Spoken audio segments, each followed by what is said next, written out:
Slow down to reach your goals faster. Hi, everyone. Welcome to Client Success Secrets. This is Patrick, your client success coach. And this is Client Success Secrets. It is a show that's trying to answer one question: how can we help more entrepreneurs finish their online courses and coaching programs? And today, I want to share one of my very special secrets, which I learned through lots of years of trial and error, and you're going to love. And that is slowing down helps you reach your goals faster. So I discovered this fascinating concept about a year ago, and it really has changed the way I do things here. So let's get started with what the situation is. So there are times when you think you have to work harder or put in more hours to reach your goals. You have a deadline, you have to sacrifice sleep, rest, and your social life, and then you work yourself like to the bone to make it to the end barely on time. I'm sure this sounds familiar to a lot of you. And now this kind of attitude obviously is coming from this hustle culture that everyone, in mainstream media, including social media, promotes, right? So you gotta work hard, you gotta work, uh, 90 hours a week. I know I heard that somewhere, but it's just insane. It sounds like super not physically possible. Also saying things like, oh, you gotta work harder than your competition. And that's not really how it should work, actually, because that makes you deeply unhappy. I'm gonna get on that in a little bit. So the basic premise is that you don't have the life that you want.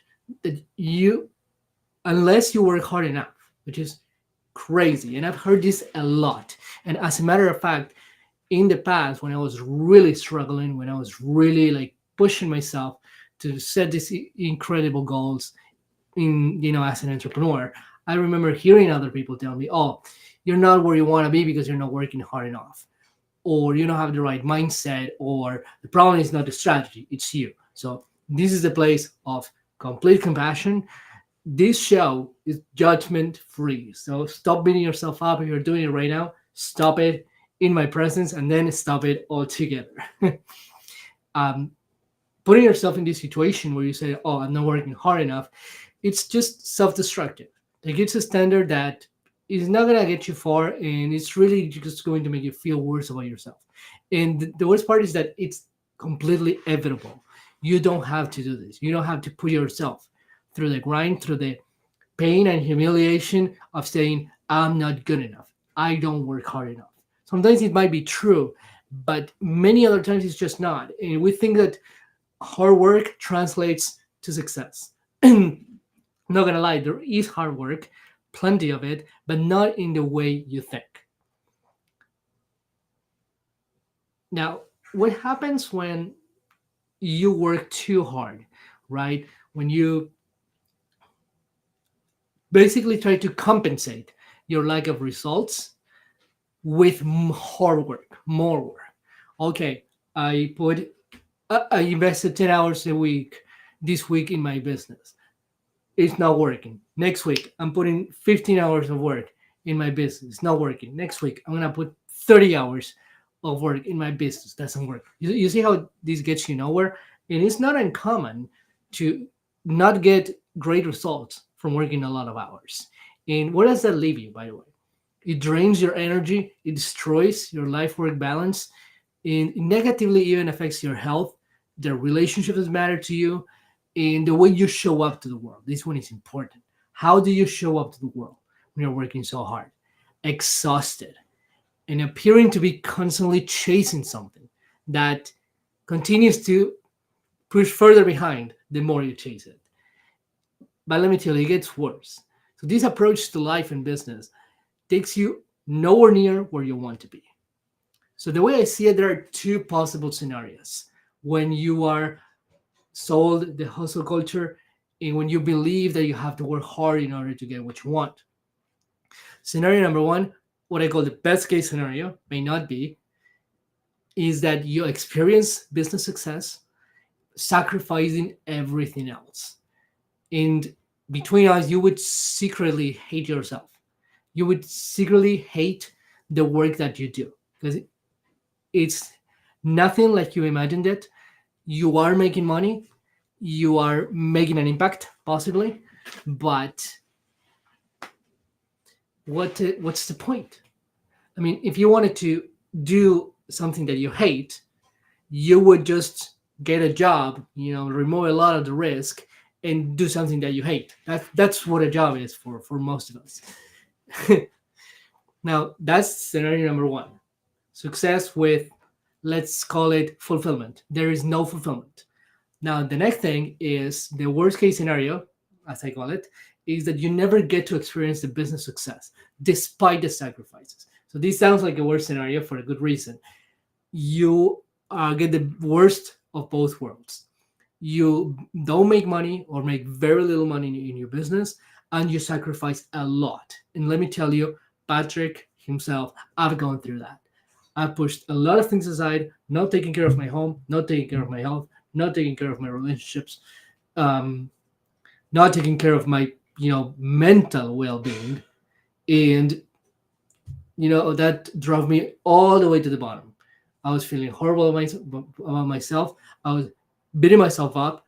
I remember, I mean, I'm the kind of person who's so aware, and so that values compassion to such extent that honestly I could not believe my words.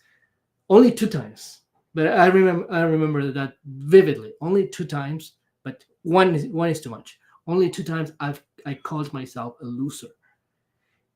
Never, please, never ever do that in your life.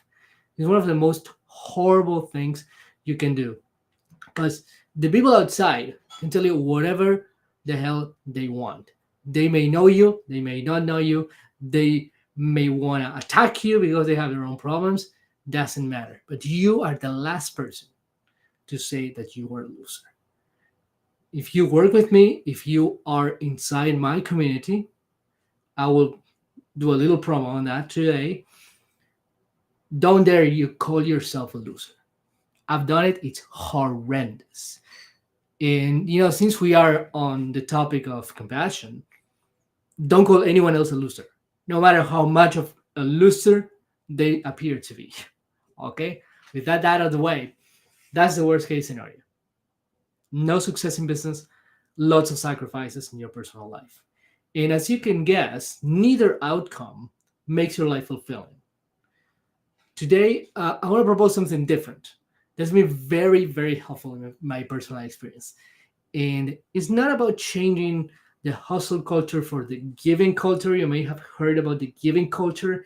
Well, people don't believe so much in hard work, but they actually believe in, giving loads of value in using some of their like revenue to donate to charity to help their communities. Like there is such a thing as the giving culture, and I love a lot about it.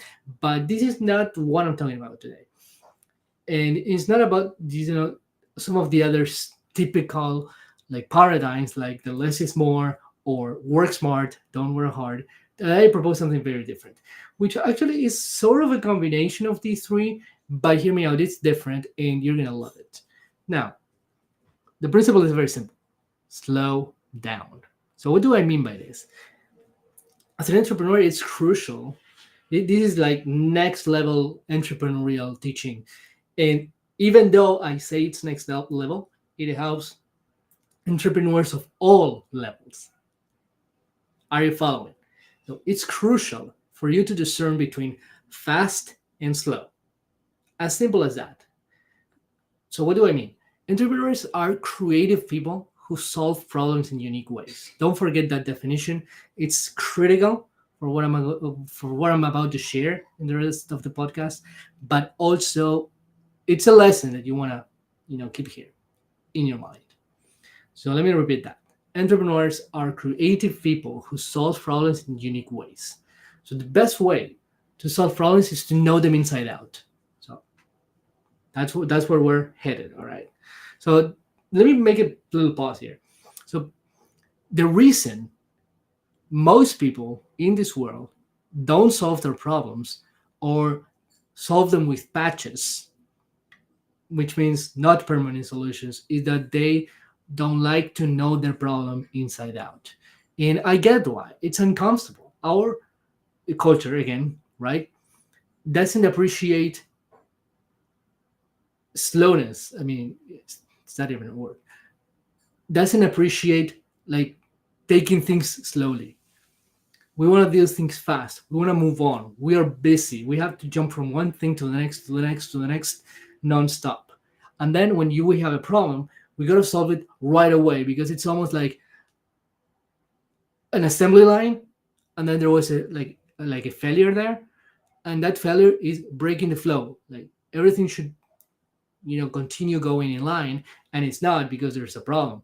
But we don't want to know all about the problem. We don't want to know how far it goes. We don't want to know how deep it is.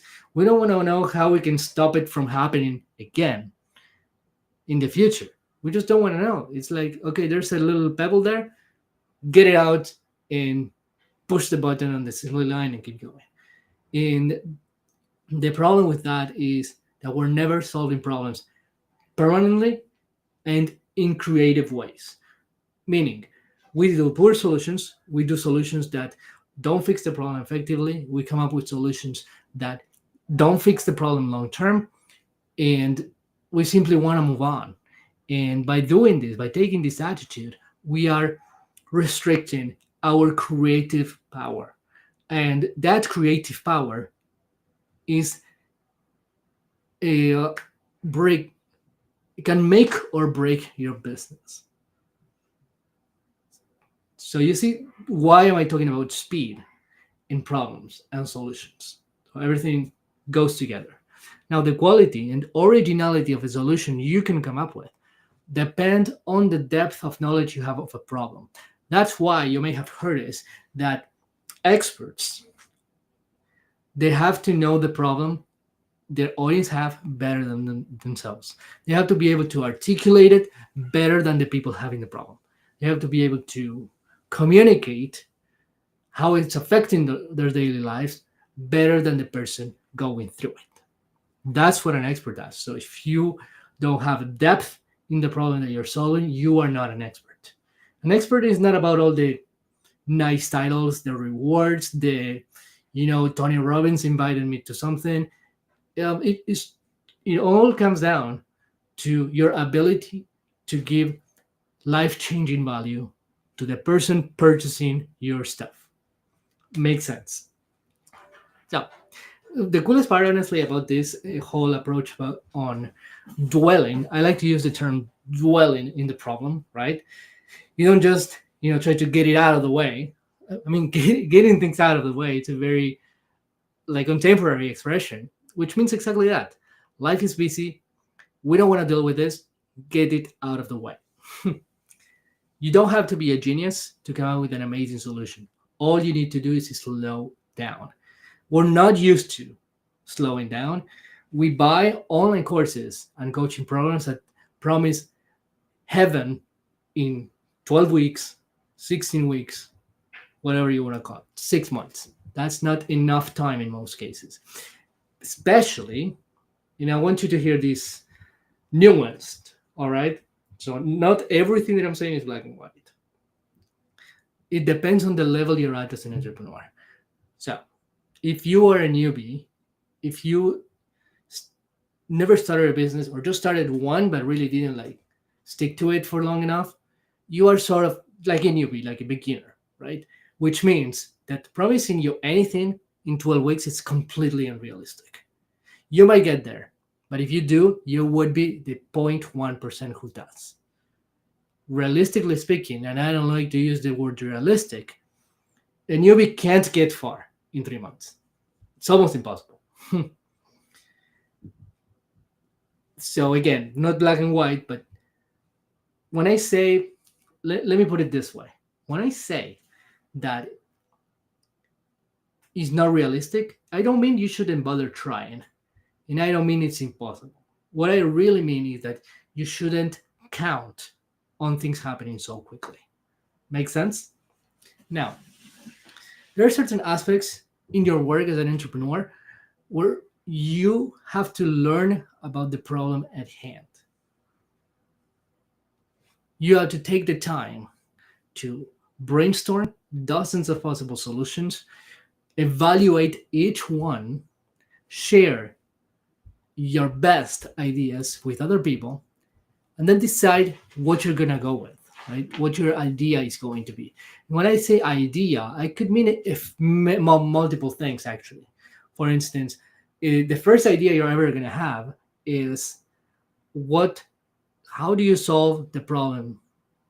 So if you're an entrepreneur, if you're a newbie, or even if you're not, if you have a business that doesn't seem to work like ever, it might be partly because this foundation is weak. And by foundation, I mean the basis of the idea, which means what is the problem that you're solving and how you're solving it. Those two questions can make or break your business. If those, if you don't have a satisfying, unique, powerful, effective response to those questions, everything is going to be a lot harder. And why that happens? Because you chose your idea too quickly. So you're going to find that there are other things that are there are some things that are worth your time, and by time I mean lots of hours. And there are some other things that you could take the get this out of the way approach and still be okay. So your job as an entrepreneur is to not only to be a creative person, but also to discern between what needs loads of hours brainstorming, talking to people, writing ideas, and what are some of the other things that you think, okay, this is just an image that I can make on Canva and I have a template and I'm gonna do it in 5 minutes. You can, all right? I remember a wise friend of mine once told me, and I'm gonna go much deeper into this story. A wise friend of mine once told me that you can be successful with a great idea even if the execution is poor. So idea, execution. I want you to remember those two. But this is the second part. You can have a great, you can have great execution and never succeed with a poor idea. So what does this mean? Why is this important to you? So what this means is that the quality of the idea is makes the biggest impact on everything that you build moving forward. So if you focus excessively on the execution of a poor idea, everything is going to be way too hard. So let me go back to last year. Last year, I was closing my YouTube coaching business, and this was the kind of actually idea that was not great. It doesn't matter if it's good for a market or good in general, it has to be good for a lot of other things, which I'll explain in a second. Sometimes you can love an idea, but it may not be the best idea for the particular person that you are. I'm not joking. This is not about setting lower expectations or settling for less. This is about actual fit. You know, what's your personality like? What's your personal history like? What's your skill set? You don't want to just choose something where you have absolutely no idea what to do, when to do, or when to do it. There has to be that alignment, right? And if you don't know anything, it's fine. You know, get yourself to learn it, make sure that you're super passionate about it, and then, you know, make it work. But otherwise, you know, a business idea is not solid if it's not in alignment with who you are, right? With your history, your past history. It could be professional or personal, and your skill set. And then the last part of it, obviously, is the market. If you have a fantastic idea that nobody has, that nobody needs or nobody wants, it's not going to run. Now, like I said, 1 year ago, I was closing my YouTube coaching business and I needed to start something new. And I must tell you, I didn't just came across something new and left my last business. No, I closed the business and then I came up with a new idea. So I remember clearly it happened last year, as I said, where I said, okay, this doesn't seem to be working the way I want it. There's a lot of like energy friction. I'm not going to get into that, but yes, there was a lot of energy friction. It felt like I was out of alignment constantly. And I was working a lot and I was not getting very good results. I was getting, at the time, my model was to market myself on Facebook, get them on a Facebook group, then get them on a call, And then on the second call, it was a little long, but it made a lot of sense. This customer journey that I designed, and then the second call would be a sales call, and then I would close them to group coaching program. And this was great, but at the same time, I realized that I needed to work way too hard. Too many people couldn't afford me, and the amount of work versus the amount of outcome was very disproportionate, if that makes sense. So the next idea was different. I remember that I decided to invest a lot of time in getting a good idea.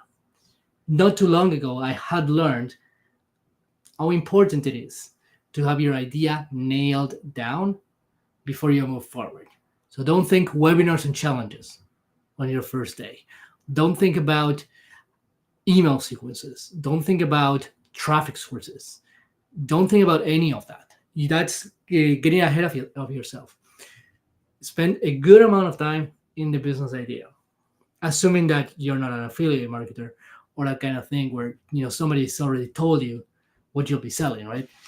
If you're like the startup, if you yeah, I like you want to realize the startup dream like I want to dwell on the problem that you're solving.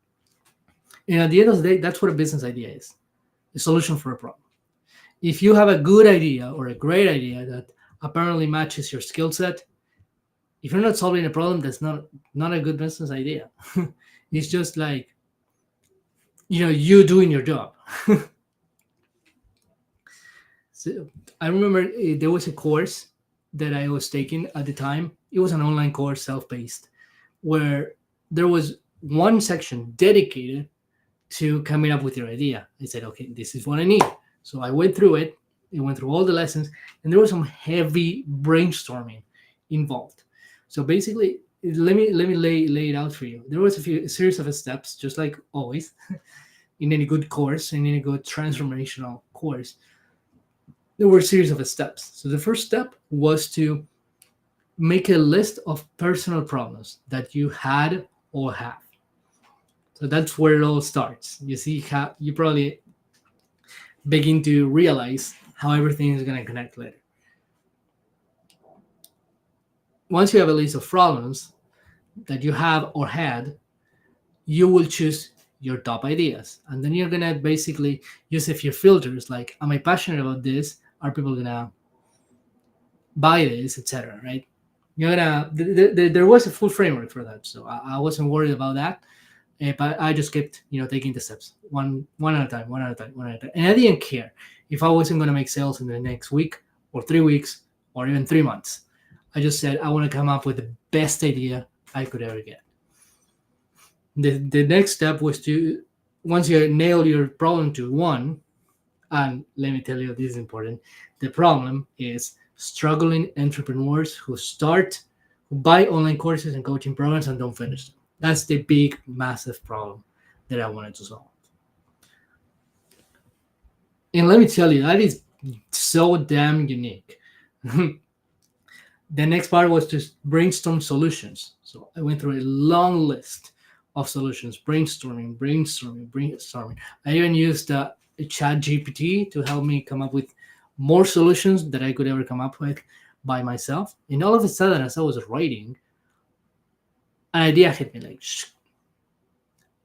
And then I said, okay, my solution is going to be to build courses that teach entrepreneurs how to finish their courses. It wasn't exactly like that, but that's more or less the premise. I said, okay, the gap is to use coaching and courses that are specifically designed to help entrepreneurs get over those hurdles that come from courses that are designed by mainstream marketing. And let me tell you, those coaching systems are broken. They only help 5% of their people actually achieve the dream outcome, which means to start and grow a successful business. You've seen them. If you join those programs and courses, if you're paying enough attention, you know that the majority of people s- get stuck and they quit. And then that's how you end up finding more information on social media of people who are a little bit smarter and less mainstream saying, stop buying courses. You bought too many courses. Make the strategy work. Stop like jumping from one thing to the next, right? That's what I want to do with my solution. And then, I went deeper into who these people were. And then I made a good solid list of the problems that they had, the situation that they were in, and the frustrations, like all that, audience research, and said, okay, this is the problem, this is the solution, and this is the who. That's super important. When you put them all together, what you get is your niche. And this process was very different, a little bit different, especially in the order, compared to many other things that I did. And as a matter of fact, there is a very widespread idea. I mean, I'm very critical about um, online marketing for a good reason, and that is that they have these ridiculously simple frameworks where they're even almost scripts sometimes when they say, okay, your business idea is I help these people with this problem with this solution. And you limit yourself so much, because why would you just say, oh, you know what, I need to say whatever I do in one sentence? I mean, you can do that eventually, but that can't be the restrictions you're applying to the creativity of your idea, the originality of your idea. That, in my opinion, should come after, because that is marketing. Marketing is the way you communicate the idea. Then the idea is the previous step. So I didn't want to limit myself by saying, "Oh, I need to say this in one sentence, and I need to say I help this, do this, by this." No, don't limit yourself with the idea. And then I started to realize that I continued brainstorming. I started talking to people. That was really important. And then I came up with a very solid idea, and I call it comeback coaching. And after that, everything changed. I continued pushing this idea forward and forward and forward. I've been talking to dozens of people. I've been making loads of posts. I gained more clarity on what my process is like, what my fulfillment is like, very important, and how I communicate my message. All that clarity came from dwelling in the problem, right? So if I want to write a post, I'll do it fast. I'll do it within the day. If I want to put together a PowerPoint presentation, I'll take my time to outline it, but the actual slides, I'm gonna build them fast. It's not so important that they look super pretty and they have the best layout. And by the way, there's software these days helping you a lot to make a decently looking presentation without being too skilled or spending too many hours. Deal? And that's what I did, and that's what I keep doing. And one of the massive results of this is that I started with the idea of wanting to work with marketing experts so I could help them help their clients succeed, right? Many of them would come to me and say, only 20% of my people succeed, only 15%, only 10%, only 5%. In most cases, it's between 5 and 20%. It's rare, very, very rare, when the client success rates is higher than that. I've seen it. It's not impossible, but it's rare. So I'm filling the gaps. So my second idea, which is what you are about to see, is to build a community for entrepreneurs who start online courses and don't finish them, or they finish them but they don't get the result that they're looking for, which is less likely. And I help them fill the gaps. I help them take the strategy. I help them basically say, where are you getting stuck? No blame. Sincere curiosity, coaching to move people forward, plans, accountability, and boom, make things happen. So with that said, here's a little promo. I just launched a community, such community. It's called No One Left Behind, and this is for struggling entrepreneurs who started their online courses but don't finish them. And the way this community stands out is with the systematic approach that I have that challenges widely accepted formulas of success taught in contemporary media. And you're going, as you follow me more and as you see more of my content, you will see that I question the very idea of the very success formula that you hear everywhere.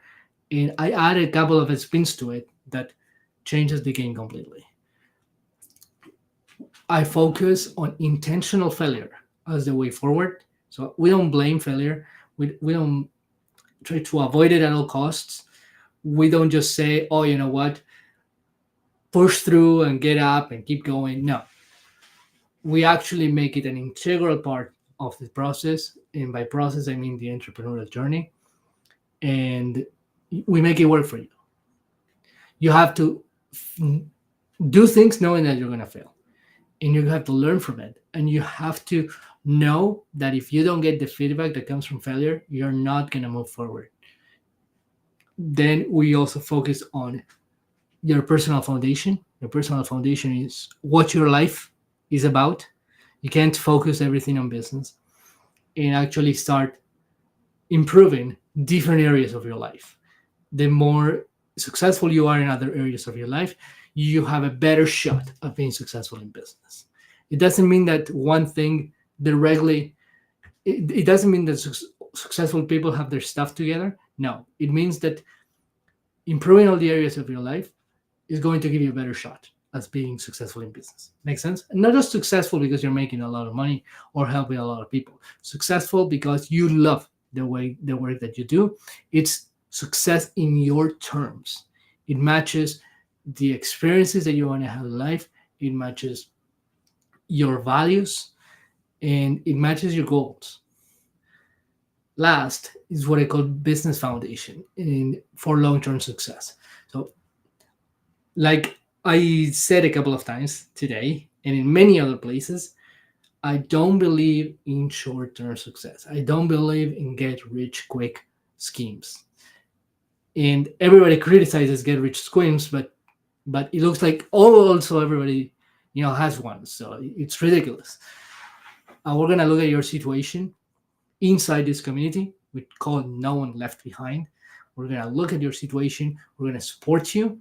And this is a community effort. So if you think that you need more than Patrick to make your business work,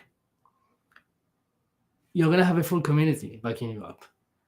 I designed it in a way where everyone helps everyone. And yes, you're gonna have Patrick still. And Patrick is a badass with 5 years experience, 12 online courses taken, 7 online courses created, and most importantly, endless compassion towards the people I work with. If you want to join this community, I highly encourage you to do it. I'm going to drop a link.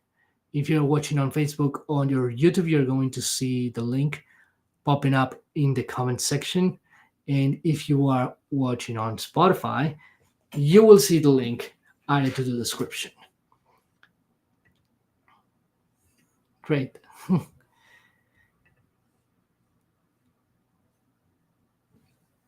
So let's talk about this idea of the idea. Okay, the idea is everything, right? So once you have your idea, I want you to think about some of the other things that are worth your time, which means that you have to slow down in order to make them work. The first one, that's most important, obviously, is the idea, right? What problem are you solving? That's your number one question. Then you have other things. To me, the next logical step after the idea is the offer. So some people confuse these ones or use them interchangeably, but they're definitely not. The business idea is the bottom of everything, right? That's the cornerstone. Then the offer is a little different because you can have multiple offers in a business. Ideally, you wouldn't have too many when you start, but you do. You do have multiple offers. So multiple offers means that you're going to exchange. So what is the thing that you exchange for money, basically? And that thing is not going to be a business idea, it's going to be a specific service where you're going to gain clarity on things like how long does it take for people to get the results? What's the format that you're going to deliver it? Are you is it a course like a video course? Is it group coaching, one-on-one coaching, online community? Do you do a 1 day intensive? Do you do a 3 day event? All those format questions, implications need to be present in the offer. And then obviously the price. How much do you charge? What are the terms? Are there payment plans? And again, the offer is one of those things where you want to slow down. You want to come up with a really good, very irresistible offer, and that requires time, my friend. And then the next thing is going to be the idea for how you're going to promote it. Like, it's always the idea. Like, the idea is like that ghost, or more like, let me be more accurate actually, it's like the soul. I remember saying this in my 5 days challenge that I was running for my YouTube business, and I like to use this expression, the soul, right? What is the soul of the business? What is the soul of the offer? What is the soul of your challenge or webinar? What is the soul of your marketing strategy? It all comes down to that. Once you have that cornerstone nailed down, everything else that you do moving forward is going to be more powerful, more effective. And like I said earlier, the second part of the equation is to test and adapt your idea with the people who are involved in the problem that you're solving. The people involved are people who are having this problem. You're going to talk to them and you're going to use content and receive feedback and start seeing how you're going to tweak your idea. Mine has been tweaked several times, and because I really wanted to make something that was perfect.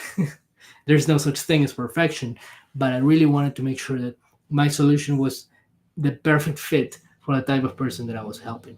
And you're not going to know that until you know the type of people that you're helping. And you can start with a very good guess by nailing your niche, but you're going to have to start talking to people, right? Your people, those who have the problem that you're solving. And that feedback is going to help you out a lot. And then you're going to do your launches, you're going to do your marketing campaigns, you're going to do your webinars or your challenges or your masterclass or your workshops, whatever like core marketing piece you have. And then you're going to promote it to a lot of people, see the response, get as much feedback as possible, and then tweak and tweak and tweak until you get something that blows. And let me tell you, I can't emphasize this enough, that doesn't happen overnight. We can't rush results. Pushing your idea with hard work is not going to cut it. So if you have a good idea or not, you can just work and work and work and work and work until it works. You can't work at it until it works itself. Because if the idea is poor, remember, no amount of good execution is going to compensate for that. I hope you're finding this valuable. Please let me know in the comment section, or if you're listening through the podcast, there is one question right there for viewers, which is, what is your biggest takeaway from this podcast? So this was Patrick Heron. This was Client Success Secrets, the podcast. And thanks for joining me tonight. We're going live every Wednesday at 8 p.m. Eastern Time. And thanks again for listening. And please do yourself a favor and join the community. No one left behind. And let's get things going. Take care.